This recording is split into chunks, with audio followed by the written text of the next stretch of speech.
বাবা, এই নাও তোমার চা।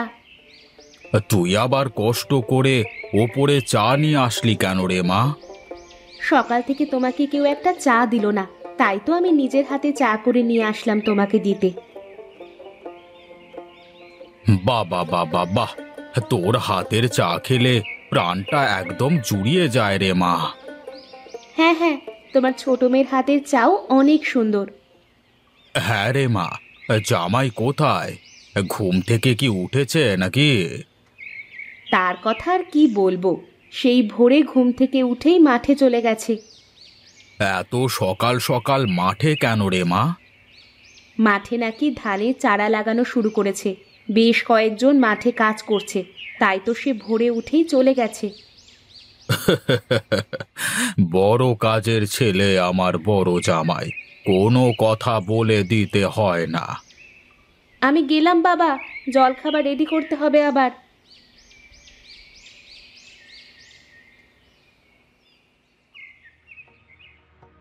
কই গো, তোমার কি ঘুম ভাঙলো?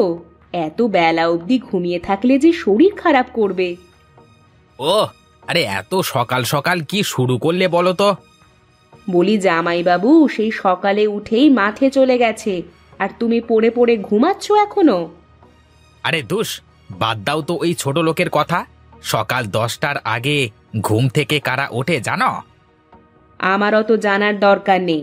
তুমি এদিকে এভাবে পড়ে পড়ে ঘুমাও, আর ওদিকে জামাইবাবু বাবার মন জয় করে সব সম্পত্তি নিজের নামে করে নি। শোনো গিন্নি, আমার মাথায়ও কি কম বুদ্ধি আছে? দেখো দেখো, সময় মতো বাজিমাত করে দেখাবো। এখন যাও যাও, আমার জন্য 1 কাপ চা নিয়ে এসো, যেন গরম গরম হয়, বুঝলে? ঠিক আছে, তুমি চোখে মুখে জল দিয়ে বসো, আমি চা নিয়ে আসছি। কে জামাই, শরীর স্বাস্থ্য তো দিন দিন বেশ ভালোই হতে চলেছে। হ্যাঁ বাবা, হে আপনার মেয়ে যা যত্ন করে খাওয়ায়, তাতে তো মোটা না হয়ে উপায় নেই। তা শুধু বসে বসে খেলে যে শরীর নষ্ট হয়ে যাবে, একটু কাজ কাম করলে যে শরীরটা ভালো থাকে। কি যে বলেন বাবা, আপনার এত অর্থ সম্পদ আছে, কিন্তু আপনার মাথায় বুদ্ধি একদম কম। কি বলো জামাই, আমার মাথায় তাহলে বুদ্ধি কম?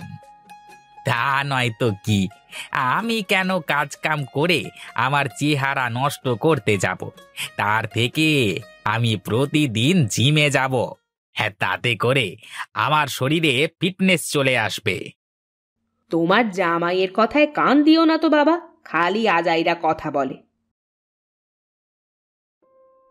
আহা, আরে এত বড় মাছের মাথাটা আমার পাতে কেন দিচ্ছিস রে মা? ওটা জামাইকে দিতে পারতিস তো। না বাবা, তুমি খাও, বসে বসে খেয়ে ওনার গায়ে বেশ চর্বি জমে যাচ্ছে।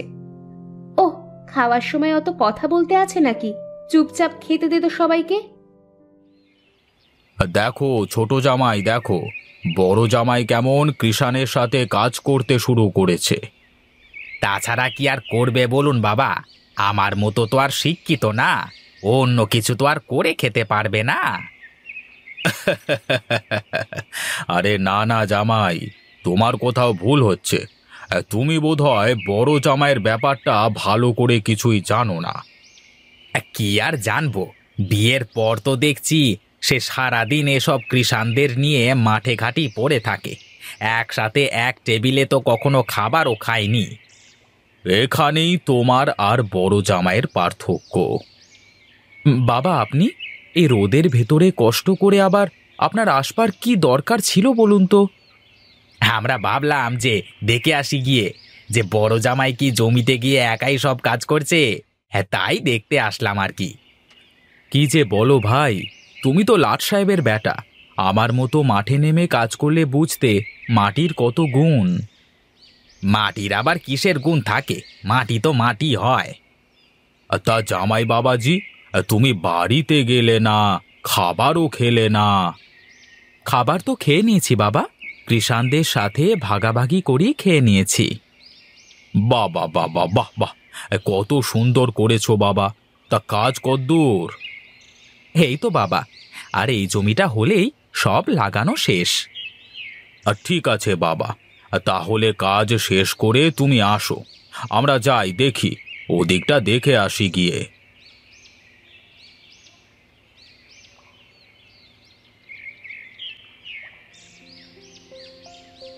কি রে রামু, তোর হাতে ওটা কি? আগে বাবু, নেমন্ত্রণের কার্ড। তা কিসের নিমন্ত্রণ রে? হ্যাঁ বাবু, আমার মেয়ের বিয়ে আজকে। শুধু আপনার জন্যই আমার মেয়ের জীবনটা বেঁচে আছে। আমার জন্য? হ্যাঁ বাবু, আপনার জন্য। আপনি যদি সেদিন বড় জামাই বাবুকে দিয়ে টাকাগুলো না পাঠাতেন, তাহলে হয়তো আমার মেয়েটা আজকে এই পৃথিবীতেই থাকতো না। কাঁদিস নে রামু, কাঁদিস নে। দে দে কার্ডটা আমার হাতে দে। বাবু, আপনাদের সবাইকে কিন্তু আসতে হবে।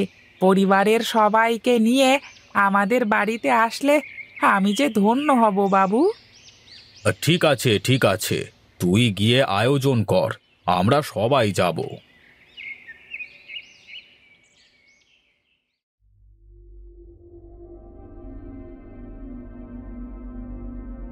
হ্যাঁ, এভাবে চলতে থাকলে তো একদিন এই ঘর বাড়ি মাঠে জমি সব চলে যাবে।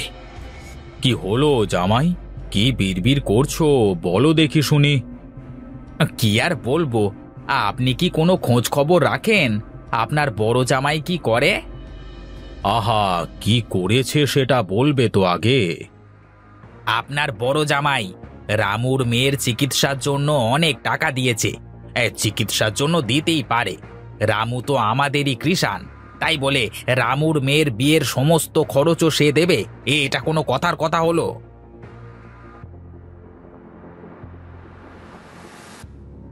কি ব্যাপার, কি গল্প হচ্ছে শুনি? শ্বশুর আর জামাই মিলে? না মানে, ওই ছোট জামাই বলছিল যে। আমি বলছি বাবা, রামু তো আমাদেরই কৃষাণ, ওর মেয়ের চিকিৎসা থেকে শুরু করে বিয়ের সব খরচ আমি নিজেই মিটিয়েছি।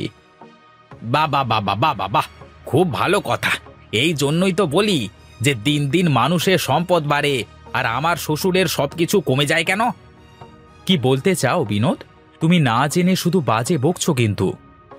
হ্যাঁ তাই তো, আমি তো শুধু বাজে বকি।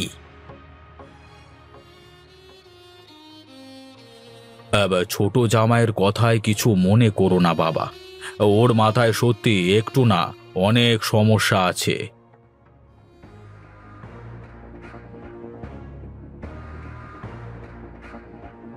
কি গো, তুমি এভাবে ছুটাছুটি করতেছো কেন?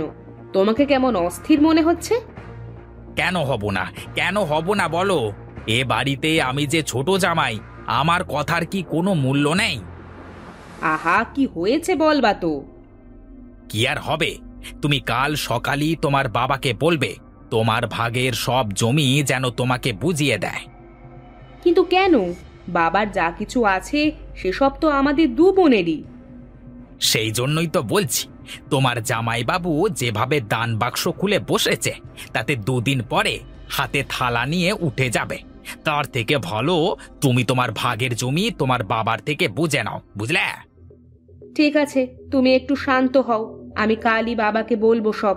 এখন চলো, সবাই তোমার জন্য না খেয়ে বসে আছে, একসাথে খাবে চলো। হ্যাঁ ছোট জামাই, বলো তুমি কি বলবে, আগে তোমার কথাটাই শুনি। আমি কি আর বলবো, আপনার মেয়ের ভাগের যে জমিটুকু পায় সেটুকু তাকে বুঝিয়ে দিলেই হবে। ব্যাস, এটুকুই?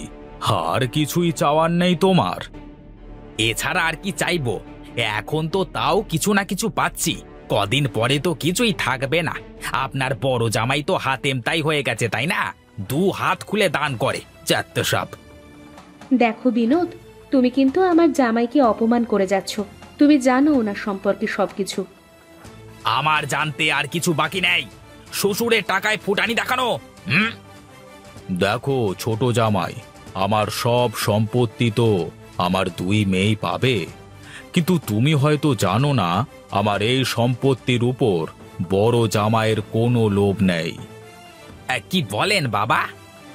হ্যাঁ জামাই, তুমি জানো না, রামুর মেয়ের চিকিৎসা আর বিয়ের জন্য যত টাকা সব প্রতাপ তার নিজের টাকা থেকে দিয়েছে, এবং সে আমার একটি টাকাতেও হাত দেয় না। কিন্তু তার তো কোনো ইনকাম নেই, আপনার টাকা ছাড়া কিভাবে চলে? শোনো জামাই, বড় জামাই বিদেশের এক বড় কোম্পানিতে চাকরি করে। তার মাসিক বেতনের কথা শুনলে ভয় পাবে। তারপরও দেখেছো সে কিভাবে মাঠে নেমে কৃষাণদের সাথে কাঁধে কাঁধ মিলিয়ে কাজ করে।